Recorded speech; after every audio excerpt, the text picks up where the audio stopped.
Let's get into Twisters. I want to hear your blast ticket. Talk me through your theater experience. This was a fun one for me. Twisters. I've been waiting for this one for a long time. Jack, producer Jack and I have been talking about this forever. It was just always on our radar as like a clear and away. Like, this is going to be a blast movie. Glen Powell's on just an all-time run here. Right. Let me pull up my ticket.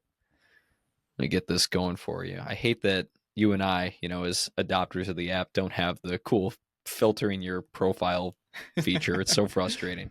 Damn all right, Bob. So the story behind this ticket, before I give the little review, I've been on vacation for like 5 days now. Yeah. I took a flight home, got back at like 8:30 in the morning. Social battery so low. I like kind of snuck out of the house a little bit and just went alone because I wanted to just recharge and enjoy the movie alone. Yeah. Didn't want my dad checking his phone every 30 minutes or my brother like crunching on nachos. I just wanted to enjoy the movie. So I went alone and I went to AMC Showplace. Like, I took the extra 15-minute drive because I wanted to see it in Dolby. Cool. Like, I actually wanted, like, I knew this movie needed to be seen on the biggest screen with the best sound, and AMC is the only one that offers Dolby. Right. So I make the drive. About 5 minutes left in my drive, I check the app, and holy shit, there's like 8 seats left.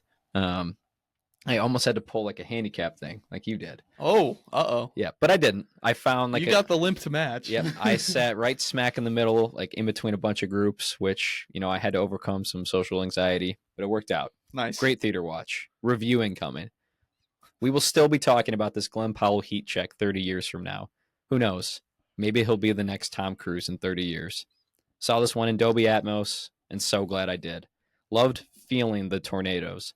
Theater was packed, and it put a huge smile on my face. Don't believe the lies. Theaters aren't dead.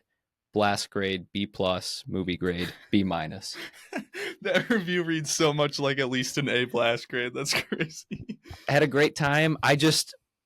There was a little bit, one of the couples next to me, the girl would not stop talking in like this weird baby voice to her boyfriend, and I could tell he was getting really fed up because he was locked in.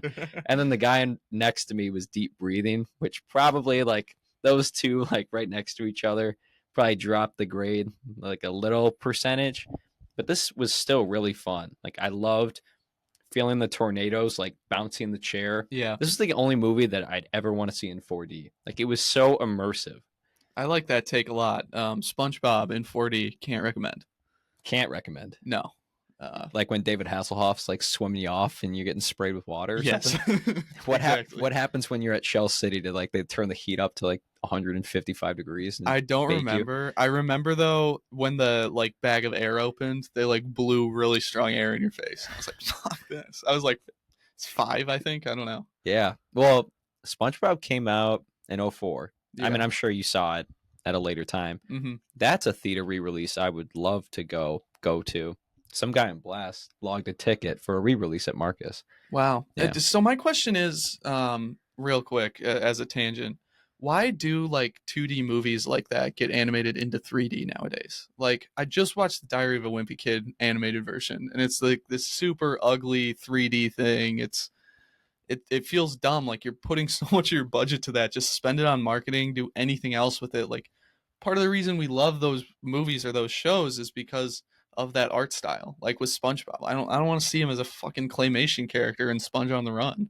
It's got to be like a gimmick of selling the 3D experience to kids. Like, everyone wants to see SpongeBob, but an 8-year-old boy may want to do the 3D experience Maybe. for a birthday party or something. Surely that can't be. I don't know. It's a mess. They're not making the movies for us. Yeah, I guess not. Profiting kids. Right. I had a great time at this watch as well. I went to Hollywood Palms. Last time I went to Hollywood Palms was for Spies in Disguise in 2019, I think, with my high school girlfriend.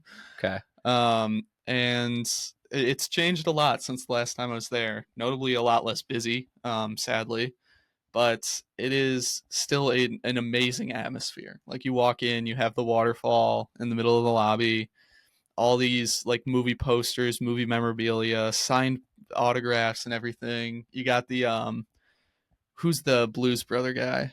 Dan Aykroyd? Yeah, you got him doing the pre-movie message of, oh, I love Hollywood Palms. Blah, blah, blah. No way. It's so cool. Awesome experience. Each theater is themed. We were in the animated theater which is super cool. Like there was a lot of comic book characters around, a lot of Disney stuff. So can't rate the theater higher. It was an A plus theater for me, and I would like to go back there very, very soon. As far as my ticket is Lem got a Cosmo skull emoji, blast grade A plus, movie grade B plus. Thorough. Yeah, because he got this Cosmo, and I was just dying the whole time. The vodka all sank to the bottom too, and so then, Oh no. like halfway through the movie, I hear him go. You all right there, buddy? Straight vodka. Okay. Thugging out the Cosmo during Twistas. Yeah. Awesome though. I mean, that is if you know Lem, that's just exactly the type of thing he'd do. And I mean, I had a great time at this one. I think for the last 45 minutes of this movie, I was on the edge of my seat, like leaned forward. That's the best though. I just felt so immersed in this Mhm. world, and I know that, Glenn and Daisy, they're superstars, it's unlikely that they're going to, kill these characters off, but I just feel the tension with every living, breathing moment in this movie. And maybe it's because of that just awesome opening scene that kind of sets the tone for the rest of the movie. Like, the stakes are real when they go and mess with these tornadoes. There are a lot of casualties in this movie. Yeah, right off the bat, too. It was that first scene was pretty scarring. Like it made me remember when I was 4 years old and scared of tornadoes. And now, like, I think it was just last year, I had a long discussion with my friends, like, what happens if you get sucked into a tornado? Do you just get, like, spun around a bunch of times, or, like, what's up? But no, it is a haunting, haunting opening, and I think it sets up Daisy Edgar Jones's character very, very well. Her name's Kate in the movie. Glen Powell's character is Tyler. Yes! God, that was awesome. Glen Powell is the man.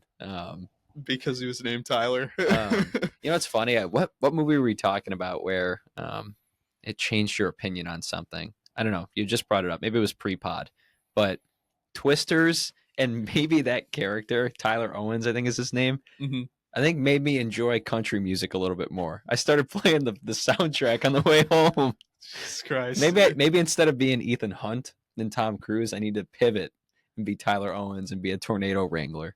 You need to be Boone. We got twins. Ah, you're stealing my line later. Twins. I gotta talk then. I want to get straight into the that cast of characters that is in Tyler Owen's squad. Who's your favorite of them? Because they're all very interesting. It's that dude. I don't know his name, but he's the camera guy. Boone. We got twins. Twins. He's got a couple of heat check moments. I really liked when he was like, we can build new rockets, and he's like, ooh, okay, let's go. My favorite though, I really liked the drone girl. I thought she was fun. Yep, she was cool. Her and Boone got a lot of laughs from the crowd, which was another, like, it's always fun when your theater's interactive. Like, everyone seemed to be having a great time and laughing, especially with these two. We only had like 4 people in our theater. Ouch. On opening night. Ouch. Maybe just a Palms thing, because I mean, I went. It's Sunday at 12:45, and it was a packed house. I mean, maybe it's just we got to go save the Palms. Honestly, yes. I will say something to do with prices. Maybe I sat down and I was like, I don't want to rack up a bill here. I'm just gonna order the pretzels, and I was like, yeah, you know what? It's a fun movie. I'm gonna need a Coke. I haven't had a soda in like 4 months probably. Let's get a Coke. The bill came back and it was $20, and I was like, you gotta be fucking kidding me. The Coke was $7. No shot.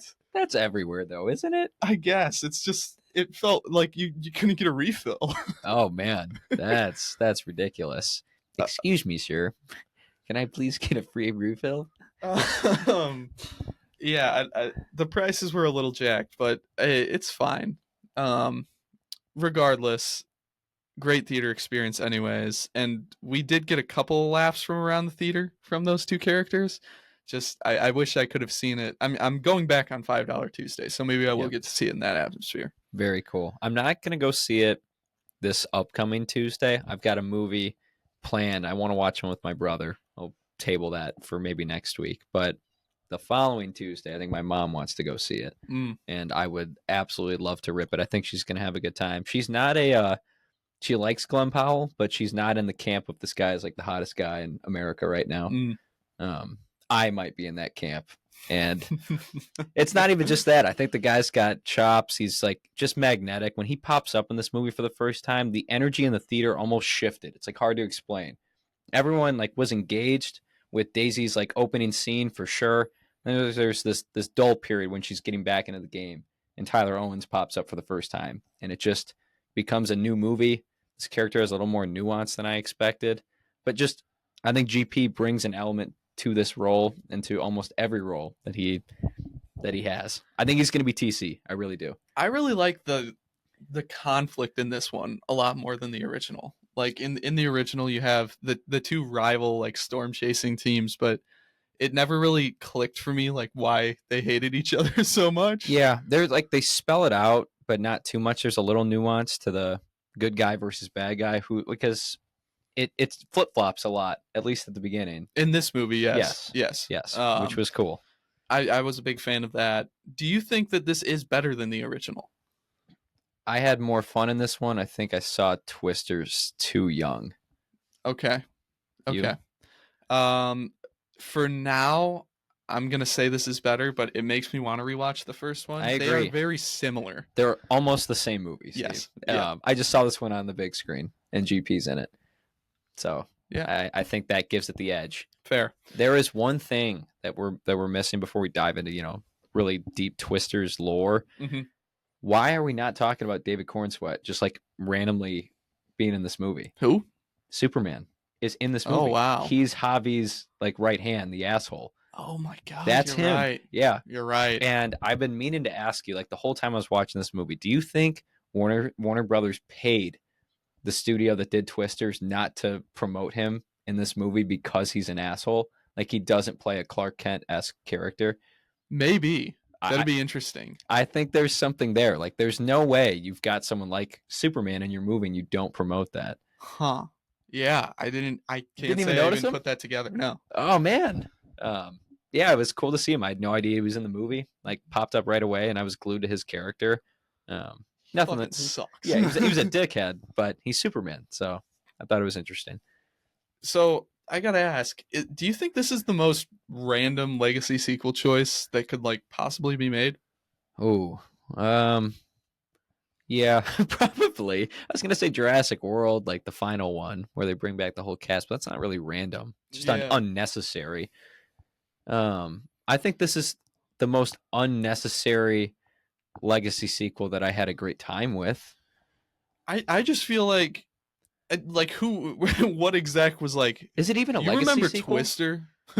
Yeah, I guess. I just like I think it is a legacy sequel. The returning character is the the things that you send up into the tornado to track its movement. yeah, that's pushing it. I think this is like a soft reboot, soft sequel. I have a feeling, rest in peace, if Bill was alive, he would have cameoed. Maybe. I really do think so. I don't think Powell makes the movie without him if he is alive. I don't know. I don't know. It's an odd choice for me. Like I'm trying to think of a comp. Like 20 years from now, if we suddenly got a real Steels, like Yeah. like that's my comp. It's such a weird like random moment. Like I feel like even my parents didn't really care that much about this movie when it came out, and they were huge in that era. Yeah, it's goofy. Maybe that's why it works though. Yeah. For two reasons. One, that it doesn't pivot so far and away from the original. It's like pretty much like a beat for beat, Yeah. the same movie. It's not like a Last Jedi where we try and shake things up. I think that's a big part of it. And maybe it's so successful right now because it was so random. Like the expectations weren't that high, and they just made a good theater movie, which is what we're looking for. That could be. I mean, Lem, I know, went and saw this without seeing the original. I wonder if that. I wonder if people feel like they don't have to see the original for this one too. Like, I mean, Scream 5, which is just Scream. I feel like everybody knew like you had to be familiar with the characters. Blah blah blah. yes, it is different. I mean, You would agree, though. You do not need to see the original for No, this. not at all. No, which I think helps it in this case. Like this movie's making a ton of money right now. Right. So Which is awesome. Let's save theaters. theaters aren't dead, and this movie kind of showed it, which was great. Thoughts on Lee Isaac Chung directing? This is the only other movie I've seen from him other than Minari. Yeah, that's what it was. I could not. I knew that he directed a movie that was completely different than this. I don't know if he really adds anything as a director. I think Yeah. where it's great is in its performances, and I mean, I guess some of the action set pieces are great, but I think you got to give credit to the stunt work, the choreographers more than anything. I think anyone could have made this movie because it's so much like the original. Yeah, I think that's a pretty good take. Minari's a banger though. Like, don't get it twisted. That's probably one of the best of the decade so far. It's a cool tone switch for him too. Like I feel like maybe he's just trying to show like I can make a big budget blockbuster if you want me to, which is fun. But I'd be more interested in his work, I think, in an indie realm. Yeah, give me another Minari. I'm okay with that. Yeah. So do you have anything before we can dive into spoilers here? Because there is one big piece of this that I really want to talk through spoilers of. No, let's dive in. Javi's character makes no fucking sense to me, man. Why? Why? He's such an asshole. Like, so he goes up to Kate, who's obviously quit storm chasing because she watched her boyfriend and two best friends die while she clung to an overpass in one of the most horrific tornadoes like of the generation or whatever. And he's like really gets really upset with her when she like has a panic attack when they first get back into the field. Yeah, that Dude. that was ridiculous. On edge, like, bro, she warned you, like, I'm not ready for this. Like, no, you're good. Yeah. And then He's yeah, like, God damn it, Kate, what are you doing? he's so wishy-washy, but then has her back at, like, every which way. Then I thought you were going down the path where they have their big blow up after the rodeo, but That sucks too. he does make, like, I mean, his case from his standpoint isn't that ridiculous. Like him working for the real estate conglomerate, obviously that's disgusting. Like, Yeah.